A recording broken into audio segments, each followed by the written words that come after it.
عشرت لاؤ، ماں باپ کے پاؤں دھو کے پیو، ماں باپ تمہاری جنت ہیں، ماں باپ تمہاری جہنم ہیں، ماں باپ کو ٹیڑھی نظر سے دیکھا تو جہنم، اچھی نظر سے دیکھا تو جنت، کیا کمال ہے، قربان جائیں۔ میرے نبی نے کہا جب بیٹا ماں باپ کو محبت سے دیکھتا ہے، ماں کو دیکھے یا باپ کو دیکھے، تو اس کے لیے ایک حج کا ثواب لکھا جاتا ہے، اور ماں باپ جب اولاد کو ان کی خدمت کی وجہ سے محبت سے دیکھتے ہیں تو بیٹے کو غلام آزاد کرنے کا ثواب لکھا جاتا ہے۔ اللہ کے نبی نے فرمایا بھائی بولو، اللہ کے راستے میں خرچ کرنے سے بھی زیادہ افضل خرچ کون سا ہے؟ اللہ کی راہ میں 1 روپیہ خرچ کرو 7 لاکھ کا ثواب ملتا ہے۔ تو آپ نے فرمایا اللہ کی راہ میں خرچ کرنے سے بھی زیادہ افضل کون سا خرچہ ہے؟ تو صحابہ نے کہا جی اللہ کو پتا، آپ کو پتا۔ تو آپ نے فرمایا بیٹے کا ماں باپ پہ خرچ کرنا اللہ کی راہ میں خرچ کرنے سے زیادہ افضل ہے۔ اب میرے تو مر گئے، تمہارے زندہ ہیں تو کچھ کر لو، مر گئے تو بس پھر ہاتھ ہی ملتے رہ جاؤ گے۔ پر وہ بھی اب کسی کو توفیق نہیں ہوتی کہ کوئی افسوس اور غم ہو کہ کتنی بڑی دولت سے میں محروم ہو گیا۔ آپ جنت میں تشریف لے گئے تو قرآن کی تلاوت سنی، آپ نے کہا یہ کون تلاوت کر رہا ہے؟ کہا جی نعمان بن حارثہ۔ نعمان بن حارثہ تو مدینے میں بیٹھا ہوا ہے اور اس کی تلاوت جنت میں کیسے جا رہی ہے؟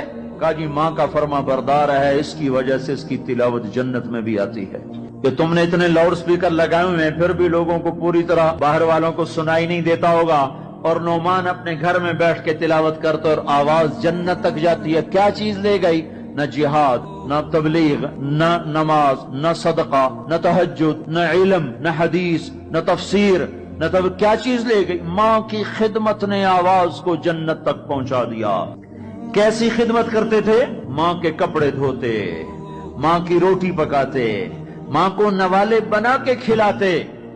ہمارے ماحول میں کیا ہے کہ میں اپنی بیوی سے کہتا ہوں میری ماں کی خدمت کر، میری بیوی کے ذمے نہیں میری ماں کی خدمت۔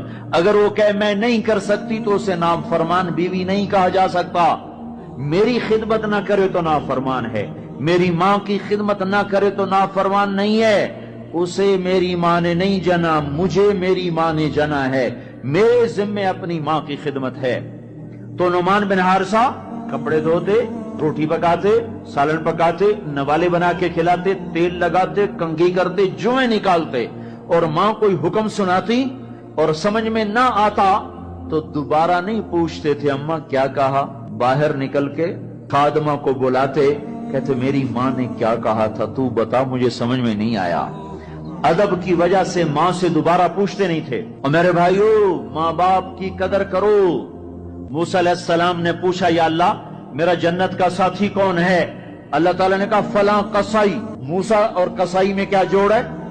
موسیٰ علیہ السلام گئے تو قصائی ایسے بیٹھا ہوا گوشت بیچ رہا ٹوٹے کر کر کے، شام ہوئی اس نے تھیلا کندھے پہ لٹکایا، گوشت کا ٹکڑا ڈالا، گھر کو چلا۔ موسیٰ علیہ السلام بولے میں بھی آ جاؤں تیرے ساتھ؟ اسے نہیں پتا یہ موسیٰ ہیں، کہا آ جاؤ بھائی۔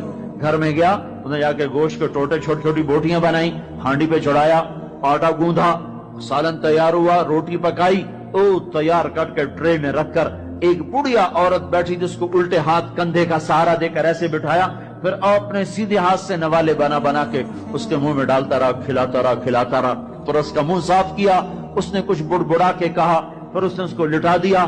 موسیٰ علیہ السلام نے پوچھا بھائی یہ کون ہے، کیا ماجرا؟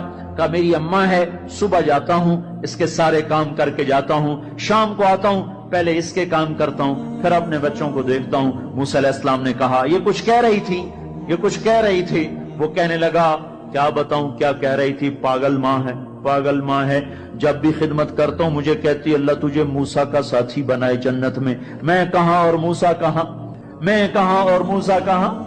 وہ جب بھی میں خدمت کرتا ہوں کہتی اللہ تجھے موسیٰ کا جنت میں ساتھی بنائے۔ آئے ہائے، موسیٰ علیہ السلام بولے تیرا کام بن گیا، تیری ماں نے تجھے موسیٰ سے ملا دیا۔ اے ماؤں کو راضی کرو، نبیوں کے ساتھ جنت میں پہنچو گے۔ ہائے میرے نبی سے پوچھا گیا تھا قیامت کب آئے گی، تو آپ نے یہ نہیں کہا تھا جب زنا زیادہ ہوگا، جب قتل زیادہ ہوگا، جب پتھروں کی پوجا ہوگی تو قیامت آئے گی۔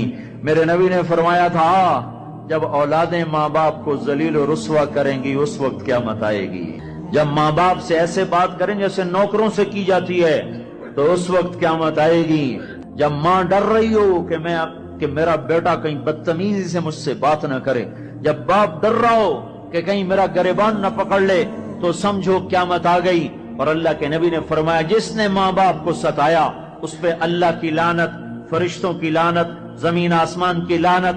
نہ نماز قبول ہے، نہ روزہ قبول ہے، نہ حج و زکات قبول ہے. ہائے ہائے، میں ایک شہر میں گیا، ایک نوجوان میرے پاس آیا کہ میرے باپ نے میرے اوپر زیادتی کی ہے، میری سناؤ. سنتے سنتے پتا چلا کہ اس نے اپنے باپ کے خلاف عدالت میں کیس کیے ہوئے ہیں.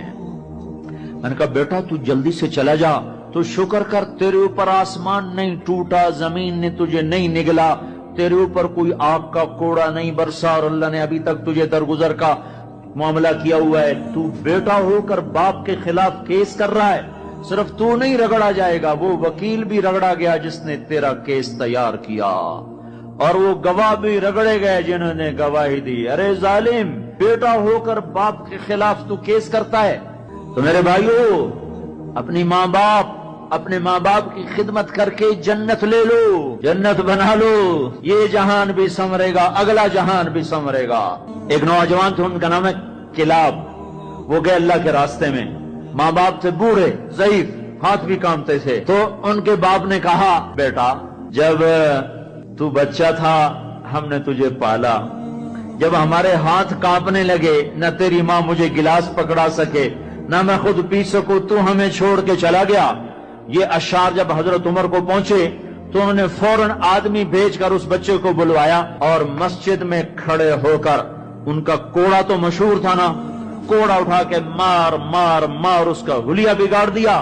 کہ بوڑھے ماں باپ کو چھوڑ کے جہاد میں جاتے ہو، بوڑھے ماں باپ کو چھوڑ کے جہاد میں جاتے ہو، مار مار، جب تک تیرے ماں باپ زندہ ہیں تو اس گھر سے قدم نہیں نکال سکتے. اور میرے بھائیو، آج کل ماں باپ بڑے رسوا ہو رہے ہیں. آج کل ماؤں کی بڑی ناقدری ہو رہی ہے، باپ کی بڑی ناقدری ہو رہی ہے. اکثر نوجوان بیٹھے ہوئے مجھے نظر آ رہے ہیں. میں تمہیں اللہ رسول کی محبت کا واسطہ دیتا ہوں، میں تمہیں اللہ کا واسطہ دیتا ہوں کہ اپنی ماؤں کو، اپنے باپ کو راضی کرو. ہاں، نافرمانی کی بات کہیں، ماننا نہیں، گستاخی بھی نہیں کرنی. پچھلے سفر میں ایک نوجوان آیا، کہا جی داڑھی رکھتا ہوں، ماں بھی کہتی شیو کراؤ، باپ بھی کہتا ہے شیو کراؤ.